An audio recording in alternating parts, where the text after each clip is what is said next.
These are 9 ways you can decrease churn in your agency. For each technique, I'm going to be telling you exactly what it means. I'll show you some sort of proof that it actually does have a positive impact on churn, and then give you a step-by-step guide on how you can actually implement it. The first way you can actually decrease churn in your agency is being proactive rather than reactive.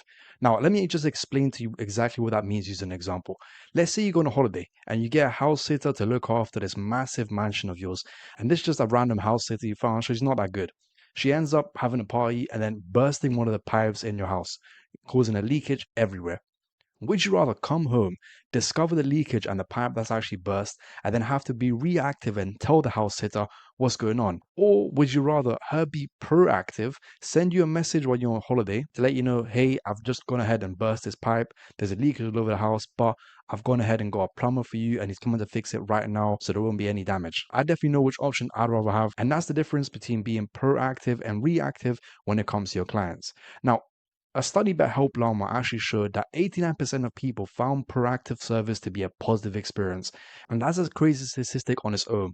But if we pair that with another statistic, which shows that in general, 70% of people report a bad experience when it comes to customer service, it just shows the impact that being proactive can actually have on your experience for your clients. Now, I'll give you the easy way to do this. All you have to do is just analyze the different numbers that you're tracking within your agency for your clients, such as health score, so you can get a clear indication of who's performing well and who's performing poor. You can use something like this Google Sheet template I've built out right here, where you can select which client you want, the specific date they're actually in, and see the performance compared to your benchmarks. Using something like this is very, very easy to identify who's doing well, who's doing all right, and who's doing really, really bad.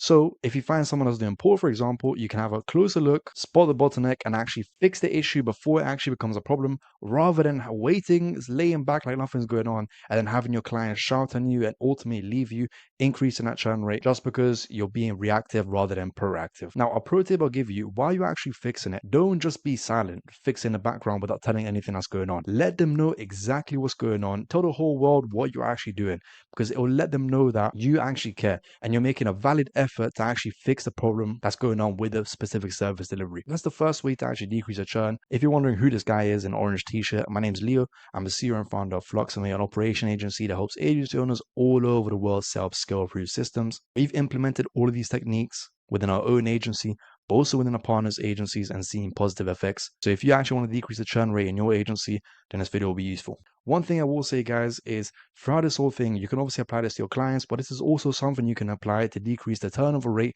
for your employees. So keep that in mind as you're watching the rest of this video. The second way to actually decrease the churn rate in your agency is using gamification.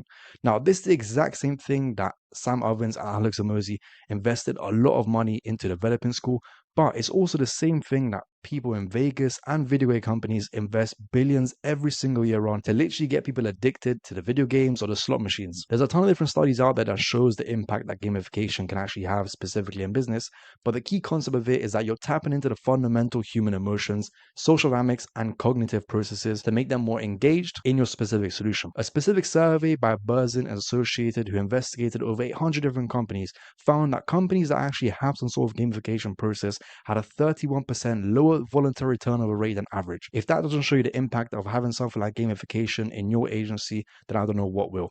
But let's talk about how we can actually do this. Now, I could record a whole YouTube video going over exactly how to use gamification in your agency, but I'm going to break it down for you quickly in less than 5 minutes. There's 4 easy ways you can actually integrate gamification within your service delivery. And the first one we're going to start off with is client portals. Now, I start off with this one for very, very particular reasons. Throughout the next options, I'm going to show you client portals where you apply on all of them. If you have a client portal for your client to actually log in and see their progress, set different goals, and earn different badges, it's a very, very easy way to actually integrate gamification within your offering. And as I go through the next steps on how to actually include gamification, I think you'll get a better understanding of what I mean. A quick disclaimer about this is that client portals don't work for every single niche. For example, if you're dealing with plumbers or local businesses and it's a bit of an older generation, you don't want to make the service too confusing for them by adding an additional software, making them log in to an unknown platform that they barely have an understanding of, and having them complete different tasks. It just won't make sense to them and they won't actually do it. So be very, very careful. Take a long look at your niche to see if there's something that's actually appropriate. The second way you can actually include gamification within your service delivery is using tiered loyalty levels. Now, this is something I'm going to touch on a bit in a second, but you basically want to track the start to end of the client journey as they progress through your company. And here for each tier, you basically want to give them a reward. So, for example, every month that they actually stayed with you, or let's say the 1 quarter reward, or even a 1 year reward if your service delivery is really good. And at the end of that, they basically get to unlock different resources, bonuses, or even discounts on a particular service delivery. The next way you can actually do this is using gamified referrals. Now, this is basically where you reward a client with a specific point system for each referral they bring. The more referrals they bring to you, the more points they actually get. The key to actually making this worth is making those points actually worth something. So either allowing them to unlock different resources, bonuses, or discounts, or even better, just giving them straight cash for the points. At the end of the day, if you're getting a referral, is one of the best leads you can get. So don't be scared to actually pay for them because it's an easy way to boost your business. Next, we have monthly challenges. Now, this is basically where every single month you run a specific challenge for your clients and reward the top person or the top 3, for example. I'll give you some different examples in different agencies. For a content agency, you can make a challenge that challenges them on who can actually produce the most content. For if you're running a TikTok ads agency, you can make a challenge on who's actually launching the most creatives. And in an example of the school games, because they actually do this, they have a challenge where every single month the top 10 on the leaderboard of people who make new monthly recurrent revenue get to fly out to Vegas and meet Alex Hormozi and Sam Evans. So the concept of this is quite simple. Basically, every 30 days, you want to pick a winner and then give them some sort of reward. The key thing here is to make the reward something they actually care about, or else they won't go through the pain or process and they won't care about the challenge. And that's 4 ways you can actually include gamification in your offer. Once again, the whole aim of this is to make your client as engaged as possible and tap into the fundamentals, human emotions, and social dynamics to make them feel like they can't leave your agency. And an important thing about that, guys,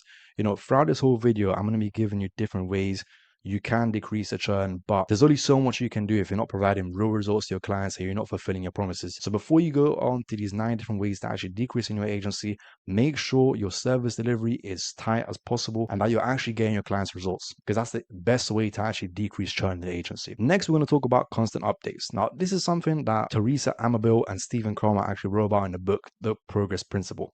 And the concept is quite simple. It's basically that people feel happier or more motivated if they see progress towards a goal. So let's say you're on a diet and you're losing weight. If you measure yourself every single day and you see that weight going down, you see progress towards a goal. And what's that going to make you do? It's going to be more motivated to lose more weight, and you're also going to be happier while you're doing it because you're seeing results. If you don't weigh yourself every day and in the mirror you don't really see much changes, you're not going to be as motivated, and as you're kind of working out, you're not going to feel like you're making any progress. So your job is basically to make sure that you're showing your client the progress you're actually doing. And the easiest way to do this is just by sending constant updates to show your clients that you have proof that progress is actually being made. In turn, this will make them happier and more motivated to carry on with the services and actually put faith in you. Now, when I say updates, I don't mean sending them an update every single week of what you've done. I literally mean sending daily messages to them to let them know exactly what you're doing. Because think about it. If you were to get a message on your phone every single day letting you know that they've done this certain thing, the next step is this, you're going to be like, wow, these guys are working hard. That's exactly what you want your client to feel in order to help you decrease that churn rate. So incorporate this within your strategy. This is something that we do. Obviously, daily is quite hard. We do it every 2 days just to make it a bit more reasonable. But the more you do this, the better. It's going to make your clients feel like you're actually doing so much work for them, which in turn is going to make them happier and more motivated to actually carry on going on with you guys. The 4th way you can actually decrease your churn rate is onboarding. Now, if you watched any other video on the channel, I've probably mentioned this already, and I've got a ton of videos going over onboarding, but it's not just me that actually thinks this. WiseOwl did a survey with 216 different people, and it showed that 86% of customers are more likely to stay loyal if they have a good onboarding process. In turn, it also showed that 90% feel like companies could improve the onboarding. So even though onboarding is a massive thing and everyone knows that it's one of the key things you need to improve, it's clear that not enough companies are putting the resources to actually get it right. Onboarding is the first impression that your clients actually have of you, so you need to make it count. As soon as someone buys anything, specifically a high-ticket service, they immediately have regret. The actual term is buyer's remorse, but it's your job to basically remove that buyer's remorse from them. Now, once again, I do have a ton of other videos of onboarding, but I'll give you a very, very quick breakdown on 5 different ways you can actually improve your onboarding process. Firstly is give them a call. As soon as someone's actually pays for something with your agency, get your customer success manager or even yourself, if you have time, to give that customer a call, thanking them for actually purchasing and basically welcoming them to the team. This doesn't have to be long, literally 2 minutes, and it's just to kind of reinforce the decision and make them really, really enthusiastic about the next steps. Another thing you need to do is actually rewarding them as soon as possible. Different ways you can do this is by either giving them some free resources or some bonuses that you didn't even tell them about Once again, just to reinforce the decision and make them feel like that, wow, I've really got some value for money here. Another very, very important thing they need to do within your onboarding process is remove the delays. Delays are something that are going to hurt you in the long run. And you need to make sure any delays, such as creating a contract, creating invoices, getting them added on, sending onboarding emails, different things like that, are completely removed from your onboarding process. The easier way to do that is obviously to automate it. And honestly, guys, all the automation I'm talking about are not complicated at all. I've probably got videos for most of them on my channel. So figure out how you can actually automate those parts of the onboarding process to avoid any delays, because every single minute or hour that you waste for the client without them having receiving a contract or even an invoice is just going to increase that buyer's remorse, which you do not want. Another thing you can do is establish communication. Now, this is something I'm going to be talking about later as one of the things you can actually do to decrease churn. But it's very, very important you establish that communication loop with your clients and always update them on what you're doing right now and what you're doing next. So, for example, within your onboarding email, let them know exactly what you're doing now and what the next steps are, either for them or for yourself as you're going through the program or the service delivery. This, once again, just eases their mental process, because if they know you're doing work and they know exactly what happens next, they're going to feel like these guys know what they're doing, and it's going to decrease that buyer's remorse. And the last way, which is probably the most important way you can actually improve your onboarding process, is by getting your client a win as soon as possible. Now, a win means different things to different people. It could be something like a reactivation campaign. It could be something such as launching a campaign. It could even be something as getting them their first lead. It will mean different things to different niches, but it's very important you get them some sort of tangible win that they can actually see as soon as possible. Ravi Abuvale, who's a massive CEO in the space, a CEO of Scaling Systems, actually has time to win as one of the key KPIs he actually tracks for customer success. That's how important getting them a win as soon as possible actually is. So make a massive focus of your onboarding process to get them some sort of win as soon as possible. Now, if you want more information on how to create a perfect onboarding process for your SMA, you can check out this video in the top right hand corner, because there's so much I can talk about here. It's so important you actually take time to actually optimize your onboarding process, because you don't even know the impact this can have on your churn rate in general and the general relationship that you actually have with your clients. Next, we're going to be talking about exit interviews. Now, this is something I actually got from Alex Hormozi, who's a $100 million CEO. I think that's the best way to describe him. He owned a company called Gym Launch, with basically licensed ways to actually scale a gym to different gyms all over the USA. It's also something that Matt Shields does with his Stay AI. Both of these guys are making multiple millions a year, but there's also a study to actually research this. Ati, which is basically a B2B firm which helps SaaS companies decrease their churn rate, found that one of the clients had a 10% decrease in churn just by implementing exit interviews. So the power this can actually have is immense. And it's honestly a very, very simple way to actually decrease your churn. All you have to do is, when a client wants to leave, hop on a call with them. Now, there's two key steps to actually implementing this. Firstly, edit your contract. Add in a clause that basically said, you can cancel anytime, but if you do want to leave, we just need to have a half an hour chat. If you have it in your contract, they basically have to do it. The second step is basically, if a client tells you want to leave, say no problem and just have a chat with them. This can be a 30-hour Google Meet session. And the way you can actually decrease churn using these interviews is using two different methods. Firstly, you get to understand your client. So in these calls, you basically want to dig deeper on the real problem why they're actually leaving, because most of the time the people won't tell you. So you want to get a good understanding on the real issue on why they're actually leaving. So after, you can go away as a CEO and basically improve your service delivery to try to fix that issue if it's a recurring issue that you spot across different people that are leaving. The other way you can actually decrease the churn is basically by upselling your client. Now, I won't lie, this is a bit sneaky, but it works very, very well. And you basically upsell them to a better package. So for example, let's say the person watching this right now is on an exit interview with myself, and you've just opened up to me and told me you didn't feel like you had enough communication throughout the entire process. I could say something like, wow, thank you so much for sharing that with me. I think there's a bit of miscommunication there, because we actually do have a better package which provides exactly what you're looking for in terms of communication. It's X amount more expensive a month, but it seems like a true solution to your problems. Wouldn't you agree? And then you go down a rabbit hole basically selling that better package. Once again, it is a bit sneaky, but it does work, because sometimes it just might be a case of miscommunication. And if you do have a solution for them, why not offer it to them and try to get them re-signed? That's exit interviews covered. Now let's move over to accountability.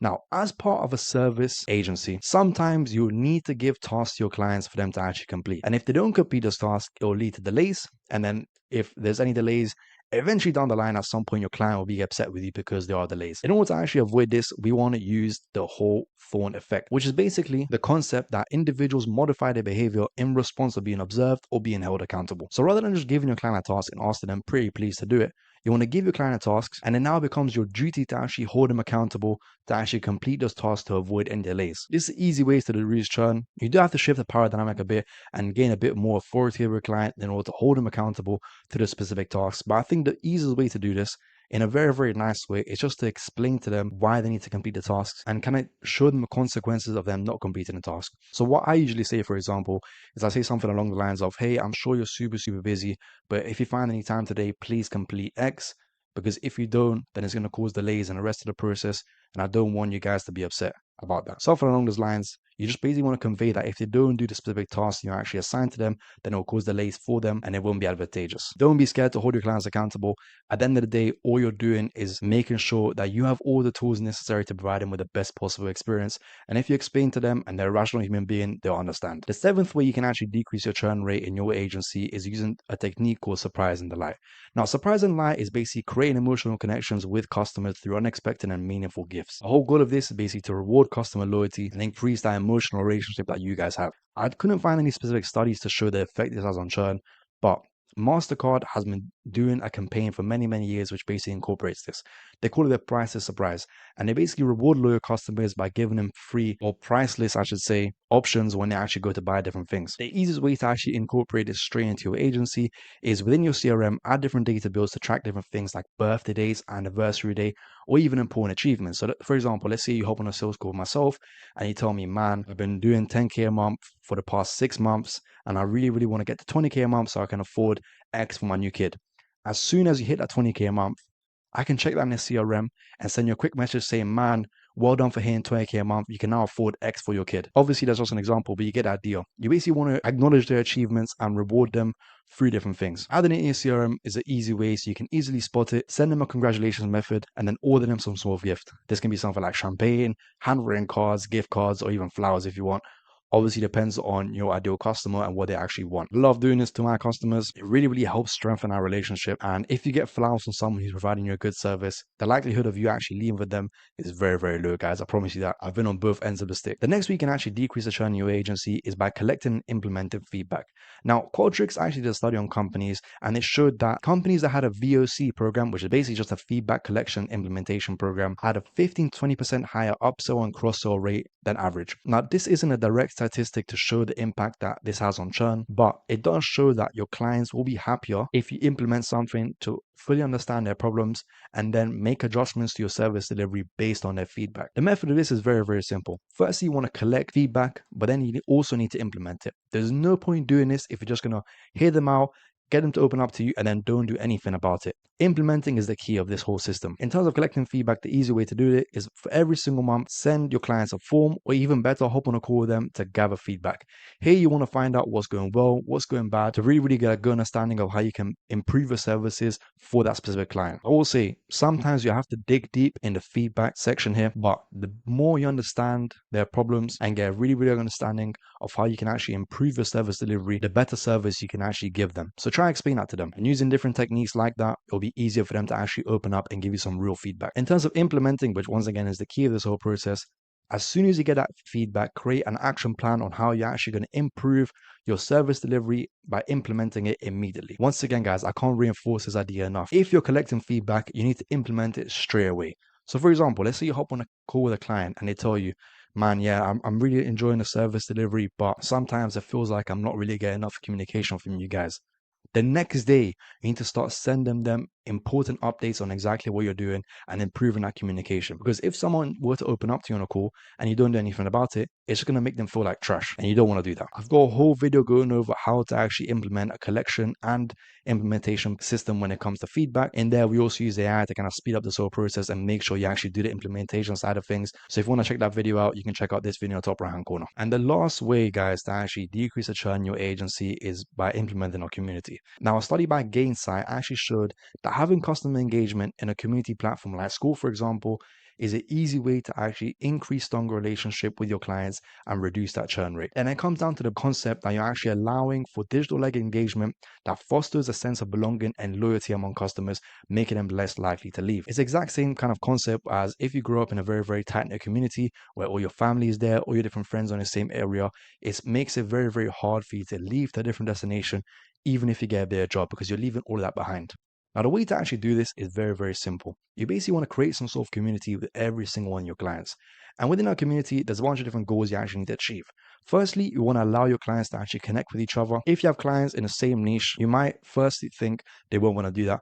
But for example, me as an agency owners, I want to really connect with different agency owners. So if I was working with a company and they're connecting with different agency owners, I'll be super, super happy. Next, you basically want to allow them to share different things that are working with different companies so they can all level up together. And lastly, you actually give them an opportunity to hold each other accountable. This exact same thing that Gym Launch did. They basically host communities for the different gym owners that are part of the Gym Launch program. And also, guys, once you actually have this community, you can do different things like host events, which can be an entirely different revenue stream for your company. So creating a community for your clients is very, very advantageous. I will say this works better if you have a lot of different clients. So 100 plus, the more engagement you have in our community, the better it is. And guys, that's pretty much it. You now know 9 different ways to actually decrease the churn in your agency. Like I said at the start, guys, you can use this both for your clients, but also for your employees, because employee churn is just as important as client churn, especially once you start building a really, really strong team. Now, guys, it's important to mention that you can use all these different methods and still have a horrible churn rate if you can't provide your clients with real results and actually fulfill the promises you actually make to them during the sales process. So if you haven't tightened up your service delivery and found a way to actually provide your clients the results you're promising them, and don't focus too much on these techniques to actually improve your churn rate, because the main focus that you should actually have is improving the service delivery. That is the one thing that I guarantee, if you improve by 50%, will have a dramatic impact on your churn rate. Apart from that, guys, that's it from me today. If you've actually enjoyed this video, make sure to like and subscribe for more content like this. We release videos every single week going over exactly how you can improve the operations in your agency using different things like internal platforms, automation, or even key concept like the one we showed you today. If you want access to this mind map I've been going over today, as well as a resource hub of different automation templates and every single resource I've used in previous YouTube videos, then you can check out the first link in the description to get access to the Scale Proof Agency Hub. This is a community that we recently launched. Like I said, in there you get access to the classroom, which has a bunch of different courses on how you can actually set up scale-proof systems in your agency. But you also get direct access to myself, where you can ask any questions about anything I talked about today and gain some insights on different things that's currently working for our own clients. If you want to check it out, you can use the first link in the description. It's 100% free. So if any of that sounded interesting, I'm sure I'll see you inside. And lastly, guys, don't finish your learning journey here. I recommend you actually watch this video right here to give you an understanding of how you can actually predict the client churn using different things like health score. Health score is one of those key KPIs that you can actually use to be proactive rather than reactive, which is one of the first points I actually talked about in this video. So if you want to get that Google Sheet template I showed you, check out this video right here, and I'll give you a really, really good understanding of how you can actually predict the client churn within your agency and fix it as soon as you can. Apart from that, guys, that's it from me today. I hope you enjoyed this video. If you want to see more content like this, make sure to like and subscribe and drop a comment. Let me know your favorite technique out of the ones I talked about today. Thanks for watching. Let me know if you have any questions in the comments below or in the community. And that's it from me. I'll catch you in the next one. Bye bye.